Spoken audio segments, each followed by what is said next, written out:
O ki deyirlər yalnız Quran, müşriklərə xitab edilən ayələri müsəlmanlara ünvanlayır və belə güman edirlər ki, müsəlmanlar ayrı bir kitab da qəbul edirlər. O ki deyirlər sünni şiə yox, mən müsəlmanam. Bununla da firqələşir, özlərini kənar tuturlar. Sanki sünni və şiə müsəlman deyirlər. O ki Quranda namaz yoxdur, nikah, qurbanlıq, həc, ehram, Musanın əsası, Süleymanın qarışqası, hudhud yoxdur deyirlər.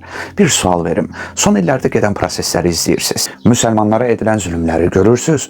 Uşaq böyüyə rəhm edilmir, qətlə yetirilir, onlara kömək edənlər belə məhv edilir. Siz bunları görürsünüz. Ey Quranı ana kitab bilənlər, yoxsa elə bilirsiniz ki, Quran yalnız namaz oruçdan ibarətdir. Siz Quranı tam qəbul edirsiniz, yoxsa bir hissəsini? Ey müsəlmanların əleyhinə zülm edən uşaq qatillərini dəstəkləyən bəzi müsəlmanlar, heç bu ayələri oxumusunuzmu? Zalimlara meyl etməyin, yoxsa sizə od toxunar. Bəs bu, Məhəmməd Allahın elçisidir. Onunla birlikdə olanlar kafirlərə qarşı sərt, öz aralarında isə mehribandılar. Bəs bu, möminlər möminləri qoyub kafirləri dost tutmasınlar. Bunu edən kimsə bilsin ki, Allah ilə onun heç bir əlaqəsi yoxdur. Bəs bu, ey iman gətirənlər, Yəhudi və xaçpərəstləri dost, himayədar tutmayın. Onlar bir-birinin dost və himayədarıdırlar. Sizlərdən kim onları özünə dost və himayədar tutarsa, o da onlardandır. Yaxud bu, mömin kişilərlə mömin qadınlar bir-birinin dost və himayədarlarıdırlar. Bəs bu, sən onların millətinə, yəni din və ayinlərinə tabi olmayınca nə Yəhudilər, nə də xaçpərəstlər səndən razı qalmayacaqlar. Bunlar Quran ayələri deyilmi? Yoxsa siz kitabın bir qisminə inanıb digər qismini inkar edirsiniz? Sizlərdən bunu edənin cəzası dünya həyatında rüsvay olmaq, qiyamət günü isə ən şiddətli əzaba məhkum olmaqdır. Allah sizin etdiklərinizdən bixəbər deyil.